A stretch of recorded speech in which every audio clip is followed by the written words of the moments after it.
Selamat siang teman-teman, selamat datang di channel Kinta ya, channel curhat, channel sharing.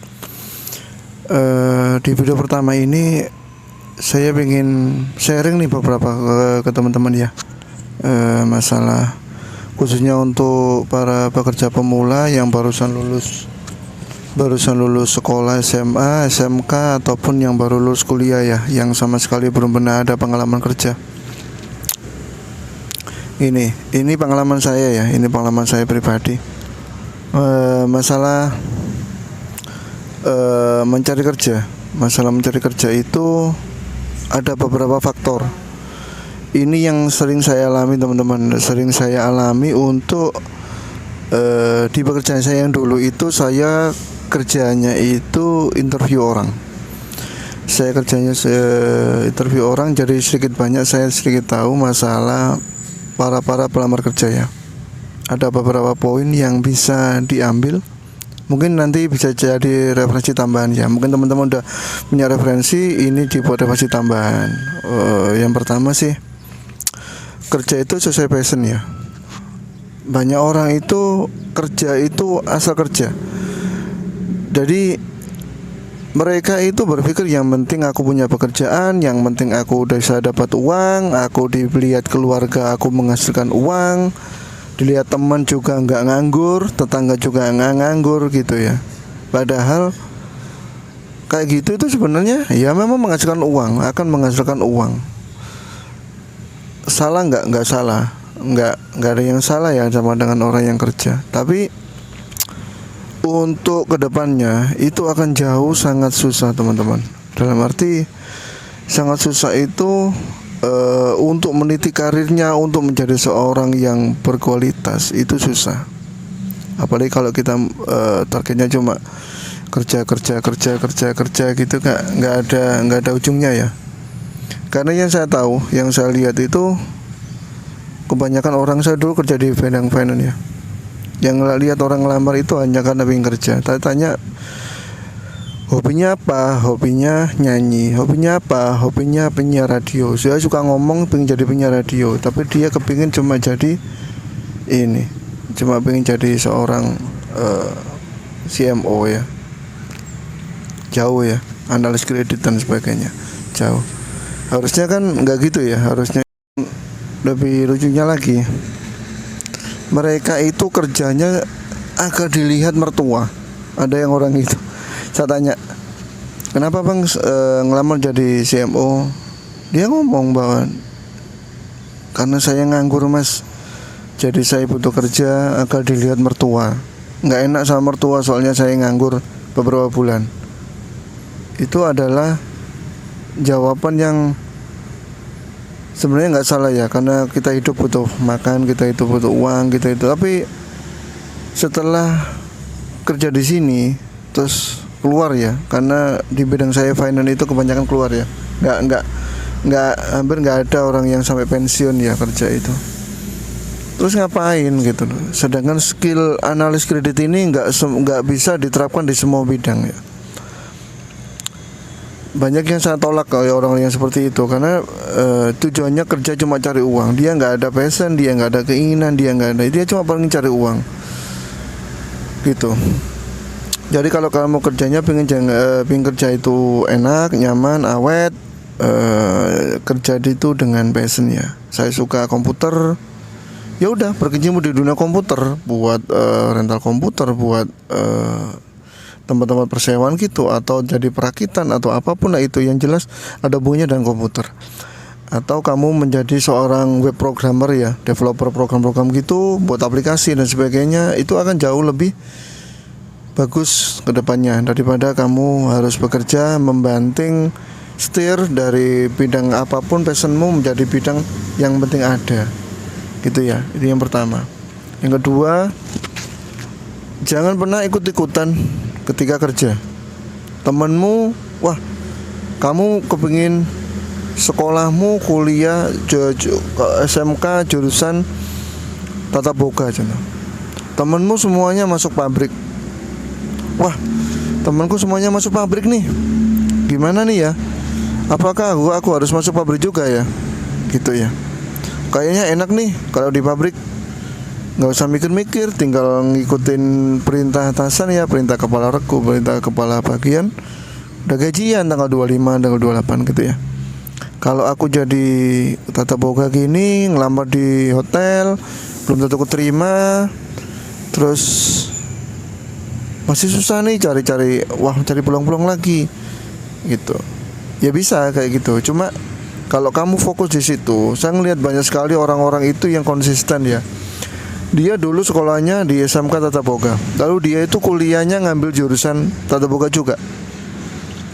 Cita-citanya menjadi seorang chef. Habis lulus dari chef, dia coba untuk melamar ke restoran-restoran atau hotel-hotel bintang 5. Enggak hanya di Indonesia, ada di luar negeri. Saya melihat ada seorang vlogger ya.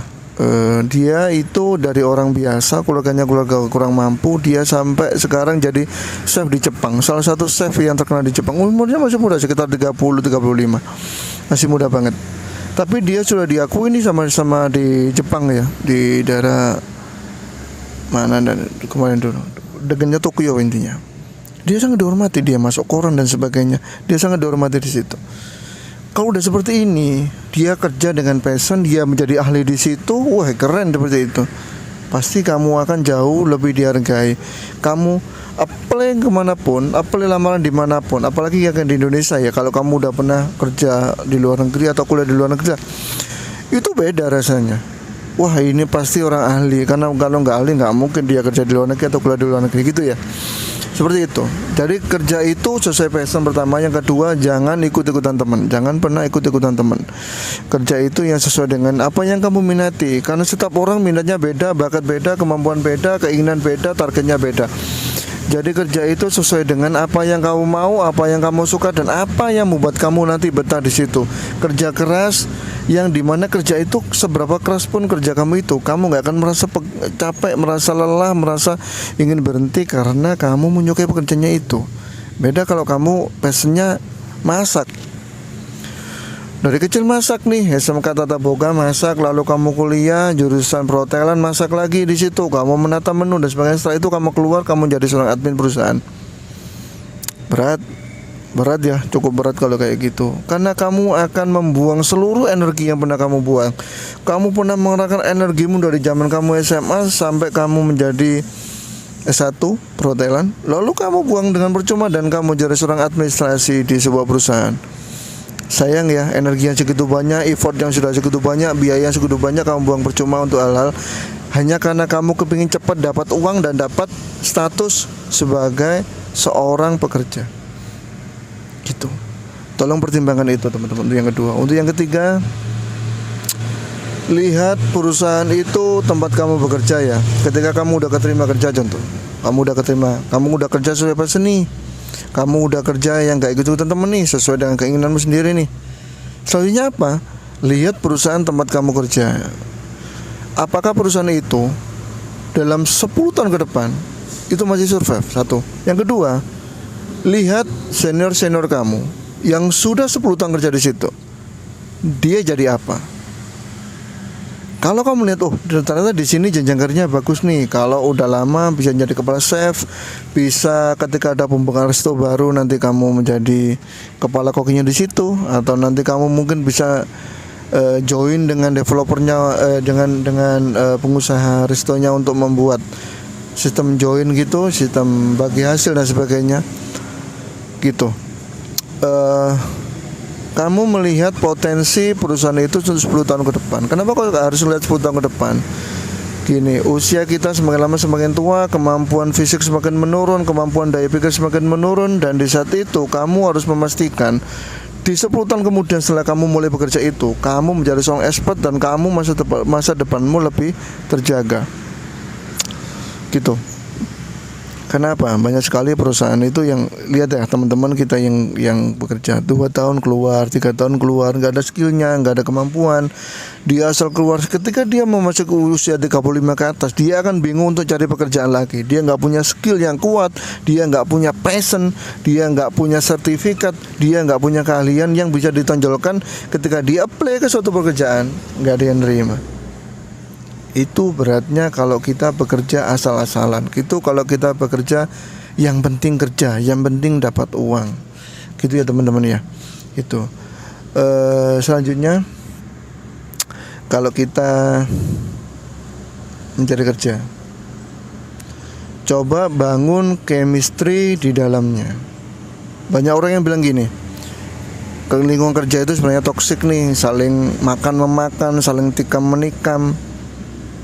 Gak salah, banyak juga yang seperti itu. Saya juga pernah mengalami beberapa kali yang seperti itu, ketemu model-model yang seperti itu. Menyesakkan sih sebenarnya seperti itu ya, tapi memang ada. Tapi kalau kamu pengen kerasan di situ, pengen bertahan di situ, pengen membangun karir di situ, coba bangun chemistry dengan atasan, dengan rekan kerja, dan juga dengan orang yang mungkin levelnya di bawah kayak OB gitu. Bangun chemistry, bangun hubungan yang kuat, bangun hubungan yang bagus. Biar nanti kamu itu merasa ketika kamu ada problem, solusimu banyak. Kamu mengatasi sendiri nggak bisa, kamu ngomong sama teman nggak bisa, kamu ngomong sama atasan. Nah nanti akan banyak solusi-solusi yang keluar. Tapi kalau kamu kerjanya individual, nggak pernah ngomong, nggak pernah komunikasi, nggak pernah hubungan dengan orang lain, ketika kamu ada problem nggak akan mungkin ada yang mau membantu. Itu pengalamanku juga nih, itu pengalamanku juga. Gitu ya teman-teman ya. Mungkin ada beberapa ya, 4 atau 5 ini kriteria yang harus diambil ketika kamu mau melamar pekerjaan. Jadi gitu dulu teman-teman ya. Jangan lupa like dan subscribe ya. Ini akun baru, akun benar baru teman-teman. Tujuanku buat akun ini juga sharing aja sih, agar teman-teman yang baru khususnya nggak salah langkah ketika mau melamar pekerjaan ya. Gitu dulu teman-teman. Oke, dadah.